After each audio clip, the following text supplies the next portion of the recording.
We now have time for questions. I'm going to recognize Christine, who twice was cut off before her question. But some of my questions are for the last panel. Well, you just... So I'll ask these guys. First, thank you very much. I need you to shut up. Yeah, and thank you both very much for... No. Christine. How about that? Working? Okay, I'll talk out of this one. For your presentations. One of the themes that we've had throughout the day is an issue of, among others, the distinction between compliance and ethics. And I think, Ron, you spoke very eloquently to, the system as it's been, the system that's become from good faith efforts in the beginning has become one of a burden and a hindrance to good ethics in some respects. And earlier, some of the panels talked about the difference, the importance of not just focusing on compliance. But we heard just before you from the FDA and the OHRP. And so I found myself thinking when they were talking, where do we make that split? I mean, it seems like OHRP and FDA might have to stick with assuring compliance. They may not be able to do much beyond that, maybe publicize best practices or something like that. But I heard you talking about a more fundamental revision of the whole, mission. What are we trying to do here, and starting from the ground up? And then I want to build in your recommendations into this question in the following sense. I think one of the things you said, Joe, was to add more regulations, or at least address the issue of people who can't consent for themselves, and maybe add another risk category and things like that. I mean, that debate, as you know, has been going on for a long time. And the question I think that many people feel is part of that debate is it good to have more regulations, or is it better to allow the decision makers, the funders, the sponsors, the investigators, the IRBs, to take each instance of research with people who can't consent and decide whether it's okay on its own? So they're connected in that regard. Yeah. In another context, I had an opportunity recently to reread some Max Weber, who I haven't read in about 40 years, and he talked about the iron cage of bureaucracy.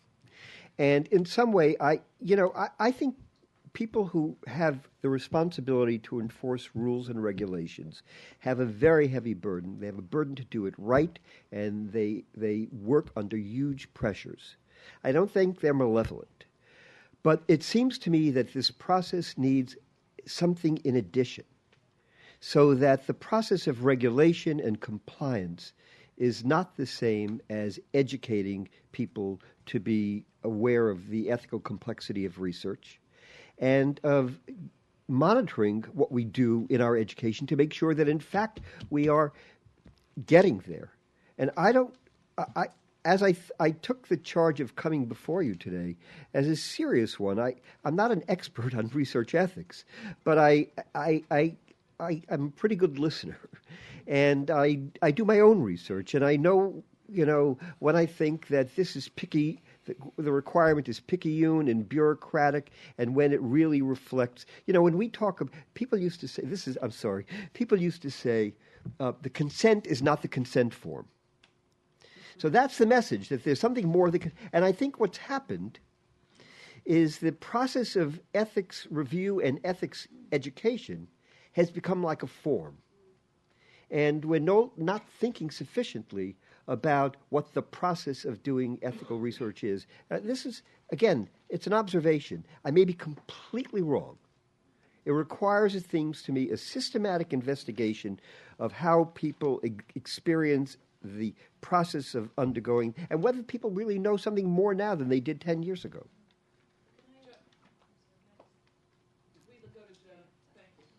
Okay, I'm going to turn your... Oh, sorry.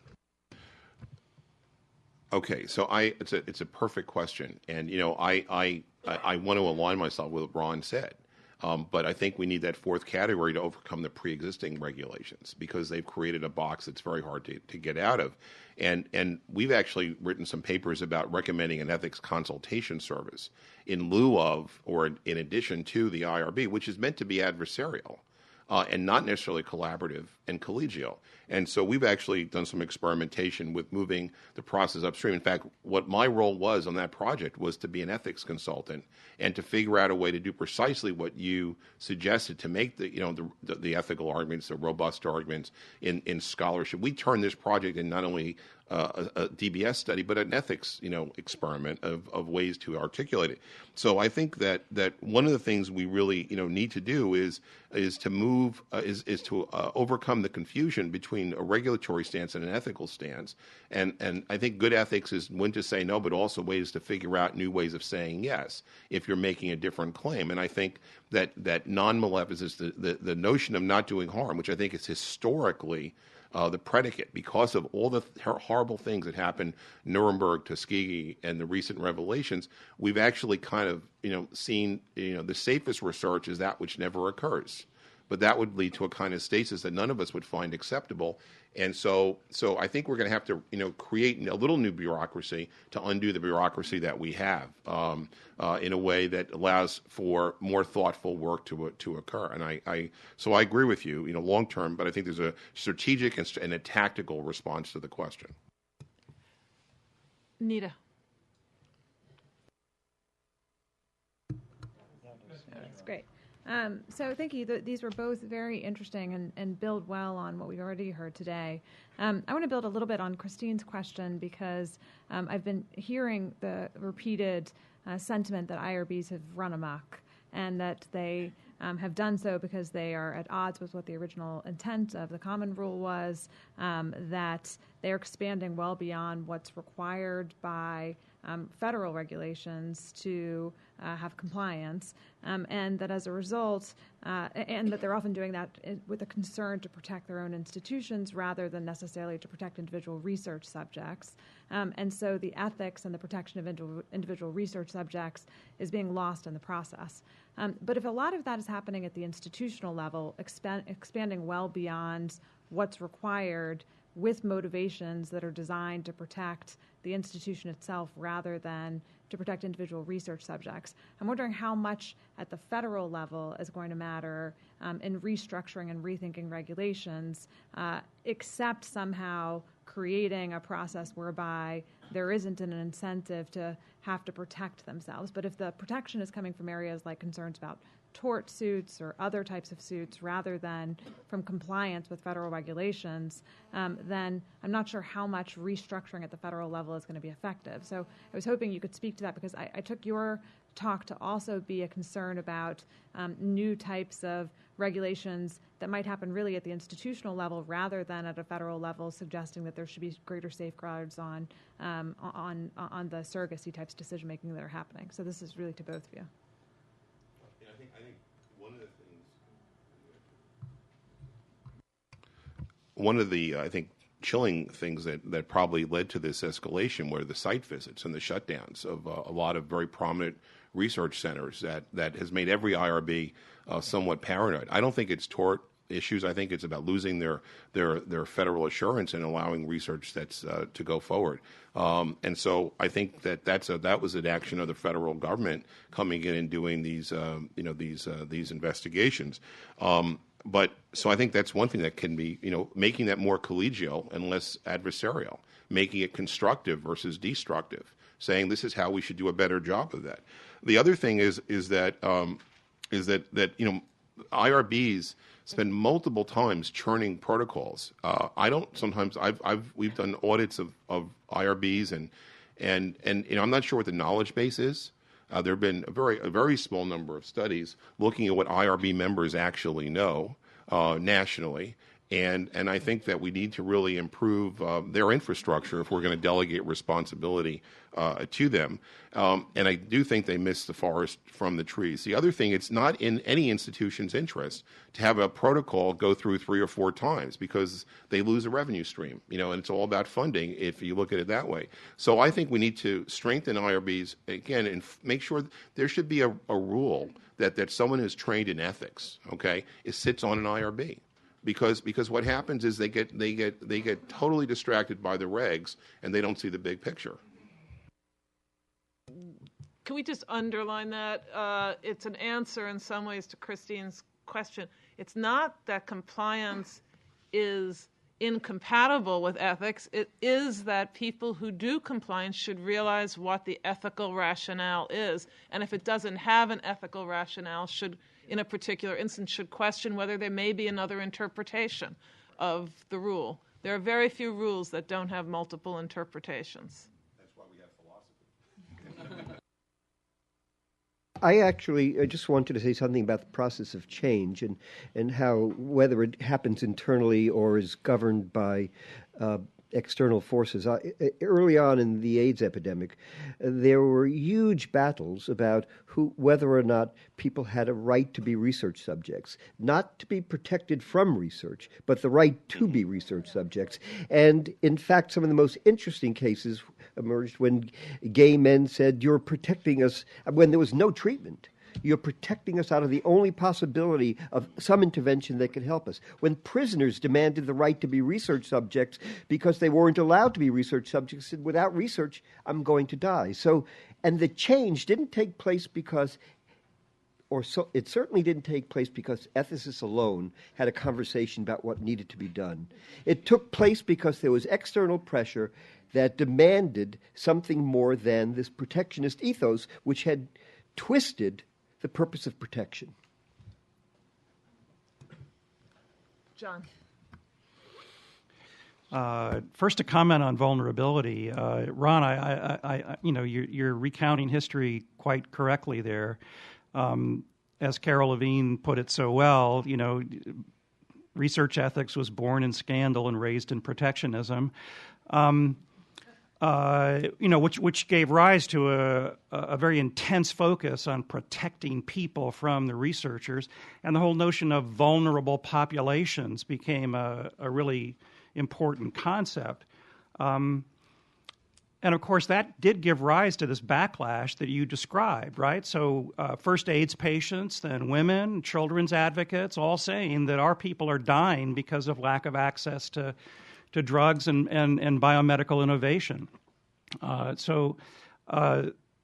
just want to point out that this is another one of those balancing act problems that we have, because there's also a lot of talk in research ethics, especially on the international front, about protecting vulnerable populations. And we often don't bring those two conversations. Sergio was mentioning this earlier today. We don't bring these two conversations together, I think, the way we need to. But Ron, I want to get back to your critique of the system. In a sense, I think we're victims of our own success, right? We pushed for ethical reform of the system, real oversight, and now we're left with this bureaucratized system, really a kind of nitpicking monster. And I'm as stupefied as you are by these kinds of computerized lessons, all right? I mean, I am personally insulted when I have to take one of these for affirmative action training at the University of Virginia, right? So I know exactly what these researchers are feeling.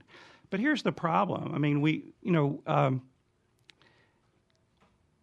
in a situation where we want mass education of people in a kind of fine-tuned ethics of research.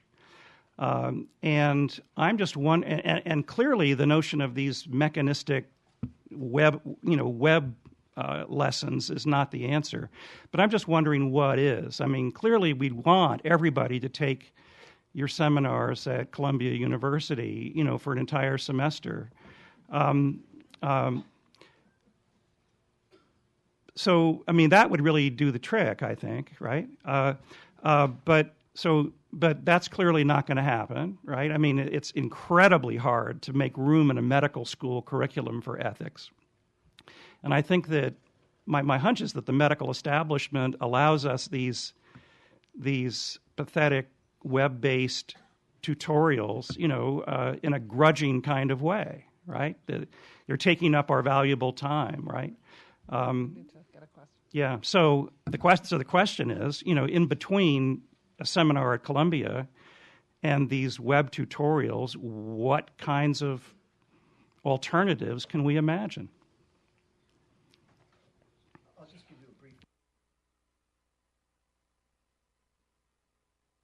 ethics work, professionally. I feel like a bit like a kibitzer here. But here's the. I think it would be good to look around the world. Look to Western Europe. Look to Canada. Whatever. It seems to me that we're not the only nation confronting this question of how best to kind of instantiate a respect for the ethics of research. It just may be that other people have come up with an answer that we might learn from. And again, I don't know what they have done, and I don't know how far it's gone. But certainly in the context of Europe, in the context of Canada, Australia, we might actually see something that is different from what we're doing that might be educative. Oh, I'm sorry. So just, one of the things that we've been doing, is when students are doing research and they have to apply to their IRB, we help them. We say, we can assist you in the formulation of your protocol. Let's explain why that informed consent document just doesn't make sense because it's written at a 12th grade level, or it's not culturally sensitive or something. And so learning by doing, it's an old Deweyan notion that we don't add to the time, we just make it more efficient. So that's one suggestion, integrated into the doing of the work every single day. The other thing is, as in response to, other examples in Spain, Diego Gracia, I don't know if any of you know him, has a master's program in bioethics that is funded by the federal government in Spain. And what he does is he has mid-level career docs come to Madrid for a week, a month, for 2 years. They get a master's degree in clinical and research ethics, which is they have a single committee there. They don't have IRBs and ethics committees. And they leave with a master's degree. And then they are funded to be the IRB chief and the ethics committee chair in their local regional hospital under that rubric. It's worked exceedingly well. The Spanish Bioethics Society has about 300 members. And we in the United States have about 2,000 members. It's created a whole community of scholars and a tremendously tightly wound community. The other point I would make, as far as emulating things, is I think ethics committees, clinical ethics committees, if you look back historically, have been more successful in integrating themselves into the fabric of hospital and clinical life than IRBs have, because they've been collegial, they've been consultative. They followed a medical model versus a kind of legalistic model. And I think maybe if IRBs were more like ethics committees, like our European colleagues, perhaps we'd be more successful. Jim. Just a very quick question, Joe. I wanted to take you up on your challenge around surrogate consent and ask if how you've drawn the line, if surrogate consent is understood as giving consent for people who we judge are otherwise unable to do so. That seems dangerous. If we say it is for folks with a specific clinical diagnosis, vegetative or minimally conscious, perhaps that's safer. Is that what you see my fear, right? If we decide that there is a certain group of people who are, for whatever reason, unable to give an informed consent, that we would authorize someone else to serve as a surrogate, seems like a dangerous practice. Right.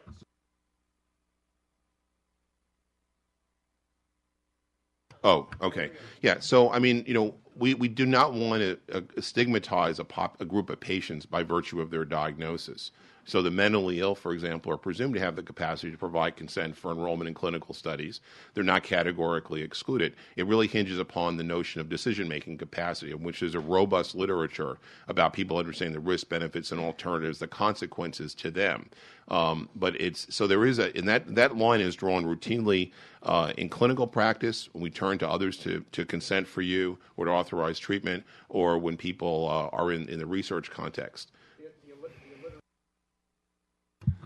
The illiterate in portions of the world, and I mean scientifically illiterate. I don't mean necessarily unable to read and write. One might argue, this is where I think you get into danger. One might argue that such people are unable to understand the risks, and I'm not sure I'd be comfortable assigning surrogate consent. In the Nicomachean Ethics, Aristotle talks about what is owed to each other, and the greater owes more to the lesser. And if somebody does not have the literacy to understand what is being described, the physician or whoever's getting the consent has that moral obligation to make it understood. So people talk about the literacy level of consent forms being written at an 8th grade level. If people need assistive devices, our patients, some of whom are in a kind of locked-in state. Jean-Claude Bauby, who wrote the diving bell, John Dominique Bauby, who wrote the diving bell and the butterfly, at first glance lacks capacity, but he wrote a brilliant book if he had the right tools, the right prosthetic intervention. So our obligation is to meet people where they are. I agree with your concern. Let's thank once again Joe and Ron for wonderful.